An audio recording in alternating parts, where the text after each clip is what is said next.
اور غسل سردیوں کے دن تھے شاید. آج ہمارا حکمران کیسا آتا ہے؟ پھر بنتی ہے مسلمانوں کی طرز حکمرانی. جب بھی مسلمانوں کا حکمران ایسا آیا پھر ہم کہتے ہیں کہ جی اللہ کی رحمتیں نہیں آ رہی. جس کے دل میں اللہ کا خوف ہے.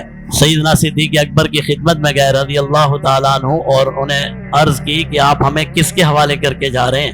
ایسے لوگوں پہ اللہ کی رحمتیں آئیں گی کہاں سے جو سب سے زیادہ اپنے علاقے میں اسمگلنگ کرتا ہے.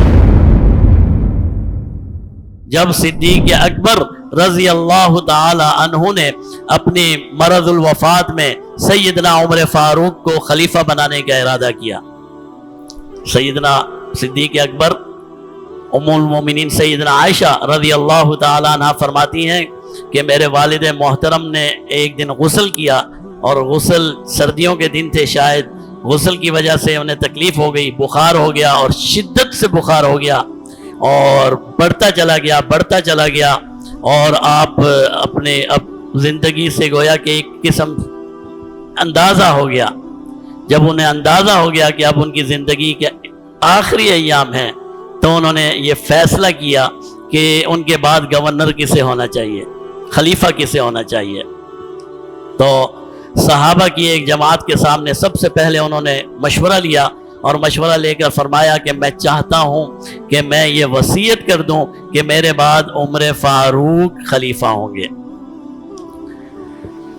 اب یہ بات پھیلنے لگی کہ بھئی سیدنا صدیق اکبر یہ وصیت کرنے لگے ہیں کہ میرے بعد عمر فاروق ہوں گے. کچھ صحابہ ایسے تھے جنہیں, اور ویسے آپ کی طبیعت میں سختی تھی, عمر فاروق کی طبیعت میں سختی تھی, تو کچھ صحابہ کو یہ بات ناگوار تو نہیں کہنا چاہیے, تشویش کا باعث ہوئی کہ بھئی ابھی نیا اسلام ہے, پھر لوگ اسلام سے پھر گئے تھے, نئے نبوت کے دعوے دار آ گئے, یہ لوگ نئے اسلام قبول کر رہے ہیں, اتنا سخت خلیفہ جو کسی کی سنتا ہی نہیں ہے. تو کچھ صحابی سیدنا صدیق اکبر کی خدمت میں گئے رضی اللہ تعالیٰ عنہ اور انہیں عرض کی کہ آپ ہمیں کس کے حوالے کر کے جا رہے ہیں؟ اللہ کو کیا جواب دیں گے؟ عمر فاروق کو دے کے جا رہے ہیں, وہ تو اتنے سخت ہیں. تو سیدنا صدیق اکبر نے فرمایا اللہ کی قسم کھائی, اللہ کی قسم میں آپ لوگوں کی باغ دوڑ اور آپ کا اقتدار دنیا کے سب سے زیادہ اعلیٰ اور عرفہ کے سپرد کر رہا ہوں. اور فرمایا یہ عمر فاروق ابھی تک سخت تھا اس لیے کہ جناب نبی کریم صلی اللہ علیہ وسلم موجود تھے, ان کے بعد میں موجود تھا. جب ان کے اوپر ذمہ داری آ جائے گی نا, ان سے زیادہ نرم آپ کو کوئی نظر ہی نہیں آئے گا.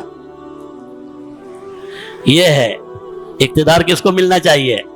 جو سب سے زیادہ اعلیٰ ہو, جو سب سے زیادہ صلاحیت والا ہو.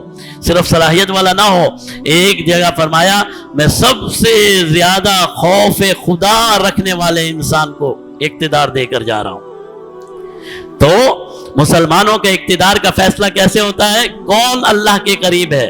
سیدنا صدیق اکبر جب انہیں خلیفہ بنایا گیا, پیارے محبوب صلی اللہ علیہ وسلم دنیا سے تشریف لے گئے, خلافت کے مسئلے میں سیدنا عمر فاروق سب سے پہلے وہ انسان تھے جنہوں نے سیدنا صدیق اکبر کی خلافت کی بیعت کی اور ان الفاظ سے کی کہ اللہ کی قسم آپ ہم سب سے ممتاز ہیں, پیارے محبوب کو سب سے زیادہ محبوب ہیں اور سب سے زیادہ اللہ کا خوف رکھتے ہیں, سب سے زیادہ اللہ کا خوف. آج ہمارا حکمران کیسا آتا ہے؟ حکمران تو چھوڑیے, جو ممبر اسمبلی کون آتا ہے جو سب سے زیادہ میری زبان والا ہے, میری برادری والا ہے, میرے ساتھ تھانے جا سکتا ہے, میرے لیے ظلم کر سکتا ہے, رشوت خور, جو سب سے زیادہ اپنے علاقے میں اسمگلنگ کرتا ہے. بھائی یہ پھر ہم کہتے ہیں کہ جی اللہ کی رحمتیں نہیں آ رہی. ایسے لوگوں پہ اللہ کی رحمتیں آئیں گی کہاں سے؟ پھر اس دور کا آغاز ہوتا ہے جب حکمران کیسے ہوتے ہیں؟ سب سے زیادہ اللہ کے مطیع, سب سے زیادہ اللہ کے فرما بردار, سب سے زیادہ سنتوں پر عمل کرنے والے اور سب سے زیادہ اللہ کا خوف رکھنے والے۔ پھر بنتی ہے مسلمانوں کی طرز حکمرانی۔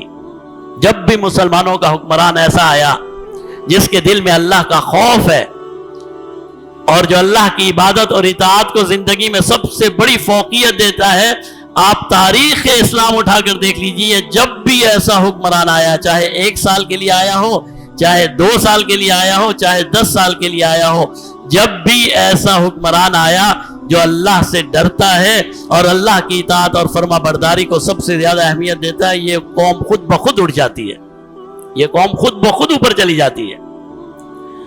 اور پھر ان حکمرانوں نے، عمر فاروق نے ہر عہدہ دینے میں اس بات کی رعایت رکھی کہ جو سب سے زیادہ اللہ کا خوف رکھتا ہے حکمرانی کا اور اقتدار کا اور ذمہ داری کا، سب سے زیادہ مستحق وہی ہے۔